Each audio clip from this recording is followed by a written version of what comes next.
I shipped foreign, of course, and a fine ship too, China bound, the Waterloo. Captain Davis the time I joined her. Carry on, Davis? Aye, I thought you'd mind her. A tight little ship and a tight little skipper. Hadn't we a race with the Liverpool clipper, the Marco Polo, that very trip? And it's my opinion that if that ship... but never mind. She'd done her duty, and the Marco Polo was a beauty. But still, close hauled, you see, well, there's odds of ships, and who can tell? And that was my ship anyway. And I was aboard her 2 years to a day. And back though for all, and her a discharging, and the hands paid off, so you'll easy imagine the keen I was for home. And the tracks I made right away, and no one to ax, no nothing. And surely hadn't I heard from nobody? Bless ye, not a word. It was dark when I come upon the street, and my heart hung heavy on my feet. And all turned in, but in the old spot a light was burning still, and the hot I felt, and the choking, and over the midden and up to the pane, and her face half hidden, and her sure enough, and the old armchair, and as straight as a reed and terrible spare, and the needles twinkling cheerily, and a brave big book spread out on her knee. The Bible, thinks I.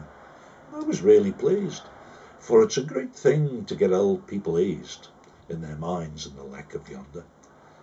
The tracks, the hymns, it studies them though, and slacks their souls, and softens their tempers, and stops their coughing as good as any drops. And if they don't understand what they're reading, the poor old things, it's a sort of feeding. Chewing or suction, what's the odds? One way's man's, and the other's God's.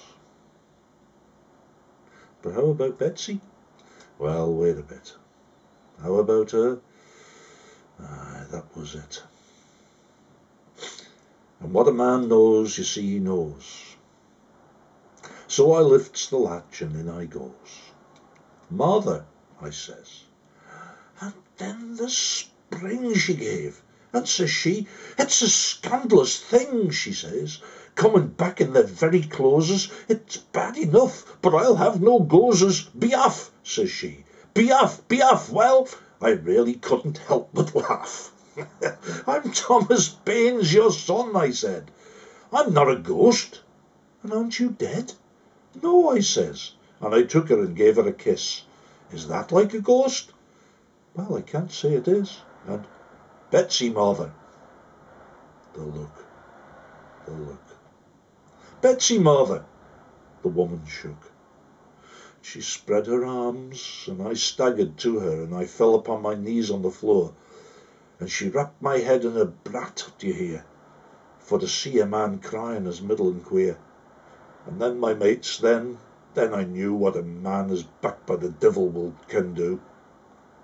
For hadn't this tailor come one day and tell them I was drowned at sea, and old Anthony Lee, that might have knew better, never axed to see the letter, nor nothing, but talked about Providence. And the men at the shore, they hadn't the sense, and the parson as simple as a child, and that's the way the villain beguiled a lot of them, for they didn't know what to do or where to go, as if there wasn't no owners or nor agent, no Lloyds where they might have learned immediate. And Betsy, be sure, heard all before long. They took care of that, and then ding-dong, night and day the old people was at her, and would she marry Taylor, the chitter-chatter. And never a word from Betsy Lee, but it cannot be, it cannot be. And thinner every day, and paler I've heard them say, and always doing the work and going, and early and late, and them never knowing, for all they thought theirselves so wise, that the girl was dying under their eyes. And take advice and marry him now, a real good husband anyhow, and all us the one against the three, and it cannot be, it cannot be. One night he was there, and words ran high. Old Peggy was telling, and let me die, she says. Let me die, she said. And they took her upstairs and put her to bed. And the doctor come. I knew him well, and he knew me. Old Dr. Bell. Nice old man, but hard in the drink, and the fond of Betsy you wouldn't think. He used to say, but he'd never say more, her face was like one he'd seen afore. And that's the man that had supped his fill of troubles, mind, but cheerful still. And a big strong man, he'd often say, "Well, Thomas, my lad, and when's the day, and would I be axing him up to the feed?" The day indeed, the day indeed. So he went up all alone to see her, for Betsy wouldn't have nobody there except himself, and them that was standing and holding their breaths upon the landing could hear her talking very quick, and the doctor's voice uncommon thick, but what was said betwixt them two that time, there's none of them ever knew. God knows, and him, but the Nither will tell. Ah, he was safe to trust, was Dr. Bell. But he come down. "Is she really dying?" old Anthony said, but the doctor was crying. And doctor, what can it be?" "It's only a broken heart," says he. And he'd come again another day, and he took his glass and went away. And when the winter time come round, and the snow lying deep upon the ground, one morning early the mother got up to see how was she, and give her a sup of tea or the like. And mates, along, Betsy was gone. Aye, Betsy was gone. Gentle Jesus, meek and mild, look upon the little child. Pity my simplicity, suffer me to come to thee. That's the words I've heard her sing when she was just a little prattling thing. And I really don't think in my heart that ever she was different from that. No, never. Ah, he'd pity her simplicity, a child to God, a woman to me.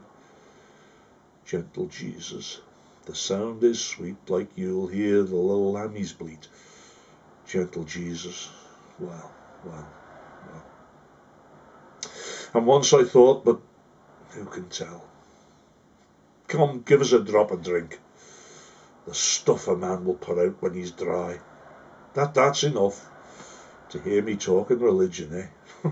You must have thought it strange. You didn't, you say? You didn't? No? What? You didn't, you? Well, that'll do, my lads. That'll do. So, of course, the burying. Terrible grand, and in all the papers, you'll understand. Elizabeth, daughter of Anthony Lee, and Mary his wife, and 23. But bless me, you've seen the liquor fall, and the doctor waiting at the door, and wanting something, and could I see her? And yes, oh yes, and up the stair, and he looked, I've heard them say, like a man that's looking far away. And he kissed her cheek, and he shut the lid. That's what they tell me the doctor did. But however, you mustn't suppose, my men, that all this was told me there and then. Oh, I thought I'd something to tell you, mind, but wasn't much in the spoony line. No, the words old mother said was, "Betsy is dead, Tom, Betsy is dead.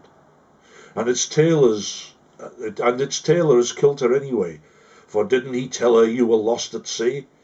Nothing more, and up I sprung to my feet like a crater that has been stung, and I couldn't see nothing but fire and blood, and I reeled like a bullock that's got the thud of the slaughterer's hammer betwixt his burns, and claps of light and dark by turns, fire and blood, and round till the blinding scud got thinner and thinner, and then I seen the old woman had hitched herself between my arms, and her arms around my neck, and waiting, and wondering like. I flung her off. He'll die this night, this very night, says I. He'll die before I'm one day older. And I stripped my arm right up to the shoulder. Look here, I says, hasn't God given him the strength, I says, and by him in heaven and by her that's with him, hip and thigh, he'll die this night, he'll die. No, says she, no, Thomas, no. For I was at the door, Intarmined to go, and she coaxed, and wouldn't it be better to speak to him first, or to write a letter? Will you go to the parson, says she. I laughed. Will you go to the parson?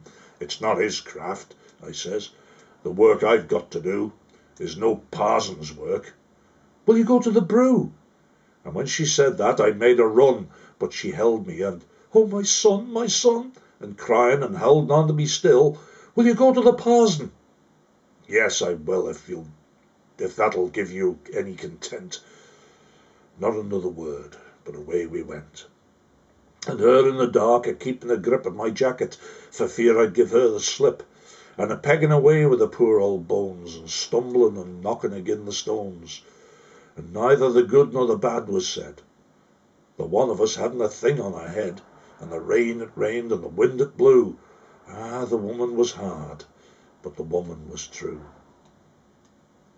Mistress Baines, says the parson, Mrs. Baines, will you please to tell me what this means? And as white as a sheet, and he cuts a caper, and he drops the specs, and he drops the paper, and backs, and gets under the lee of a chair. And blessed if the parson didn't look queer. I really thought he was going to fall.